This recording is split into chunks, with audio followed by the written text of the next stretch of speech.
This is James Corbett, CorbettReport.com, joined today in Acapulco, Mexico with Dan Dix of PressForTruth.ca and Luke Rudkowski of WeAreChange.org. Today we're going to be talking about something that affects all three of us. Dan, of course, in Canada, Luke in America, myself in Japan.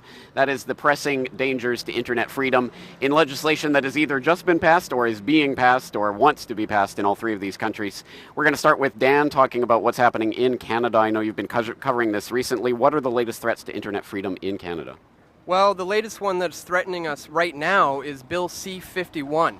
This was actually introduced back in 2011, but prior to 2011, it was under the guise of trying to stop internet pornography and on children. So it was under that guise, but when that didn't work and didn't pass through, they switched up the game and switched it to Bill C-51. 3 years have passed. It's still not going to fly. So now that the Canadians are getting involved in fighting terrorism abroad, now we've brought this onto us. So this is why they're trying to pass this on now. Bill C-51, whisk it through in the face of all the current terrorism going on to restrict the rights of people such as us. This thing is going to restrict our abilities to be able to communicate with one another. It'll give the intelligence communities, the intelligence agencies, the ability to preemptively stop us from doing things if they suspect that we may be involved in some sort of terrorism activities. So this is detrimental for Canadians, so it's incredibly important to stand up for this. As you said, this is not only happening in Canada, it's going on all over the world right now.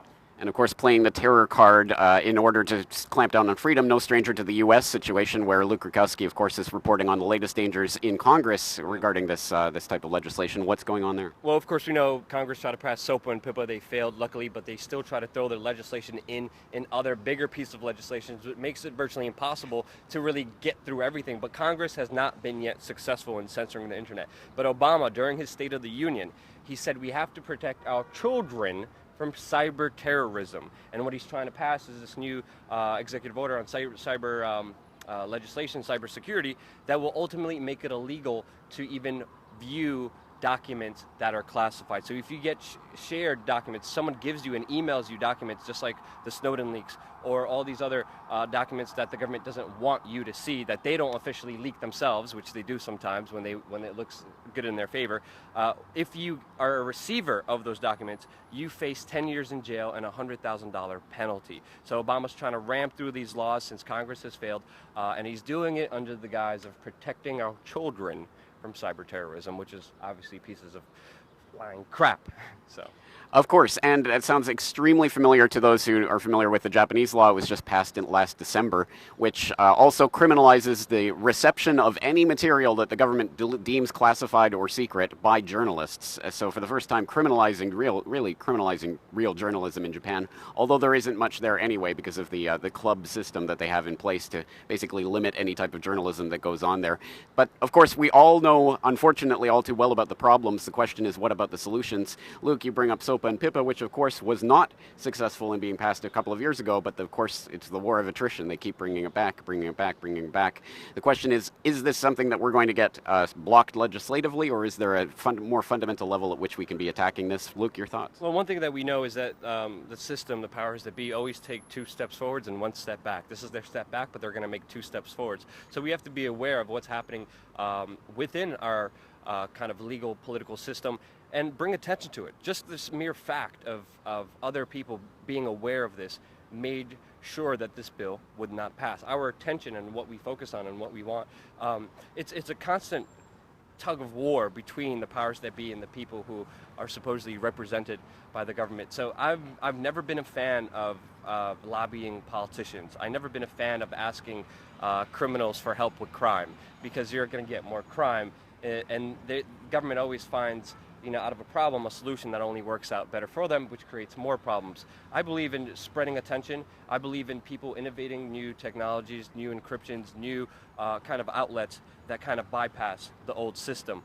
So I'm really optimistic because we've seen so many people, whenever a government creates a roadblock, bam, they always create a different way around it. We've seen that in the Bitcoin community. We've seen that in the encryption community. We're learning every day about what's safe and what's not safe. So again, to me, empower yourself with knowledge, don't seek answers from the criminals creating the problems, but seek answers from your community, your people, and all the innovators. And especially with all this advance in technology, the government is having a very hard time at creating all these laws to stop the free flow of information. So I'm optimistic. I don't think they will be successful, but we have to be alert. And the only way they can't be successful if we give it our attention and fight it as best as we can by spreading the information as wide as we can.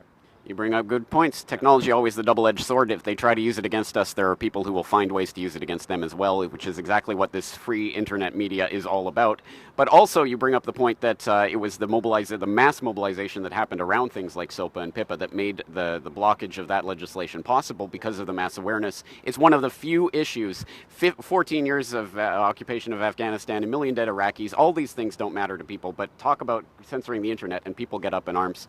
How about in Canada? Is this one of those touchstone issues that people care about in that degree? Not enough. The problem in Canada is that not enough people are really aware that this is even an issue in the first place. So I think in our case, awareness is absolutely key. I put out a video about this back in 2011, ranting and raving and screaming to people, we got to do something about this. And I didn't get very much of a response about that at all. Now that it's more prominent and it's in the news and it's in the mainstream, people are starting to pay a little bit more attention. If they had paid attention back in 2011, perhaps we wouldn't be here now. So I really think awareness is key at this point. So some of the things we have to continue to do are things like we're doing right now. Put this information out there. Let people know that their rights are being taken away from them online, and unless they do something about it, nothing's going to change.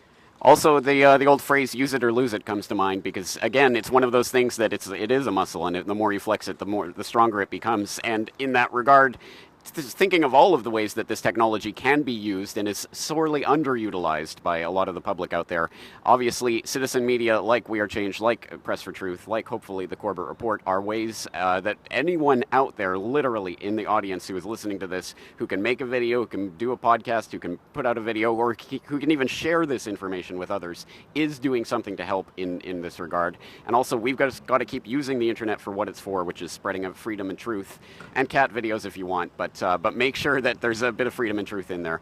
All right, Luke, any final thoughts on this issue? You said it perfectly. The internet and technology and information is like a muscle. If we don't use it, we're going to become weak, pathetic little slime bags. But if we use it, we empower ourselves, nothing is impossible. The future of society at large is within our hands. They're trying to take away this amazing moment in history that we never had before, but they won't be successful unless we stand up for our rights and be vocal about it. Dan, any words of encouragement for Canadians out there teetering on the fence? Now is the time to get involved. If you're not excited about getting into exposing these issues, now is the time. I mean, things are ramping up like exponentially. So I just encourage you, if you've never done this before, if you're just getting into this, dive in head first and start making changes. Go online, get a YouTube channel, start posting on Facebook, get a Twitter account, get this information out there. Whatever you can do, just dive head in. And my Japanese brothers and sisters, you're at the forefront of a lot of this censorship as well, so please follow this advice and start getting the word out about these incredible issues. This is James Corbett in Acapulco, Mexico with Luke Rudkowski of WeAreChange and Dan Dix of Press for Truth.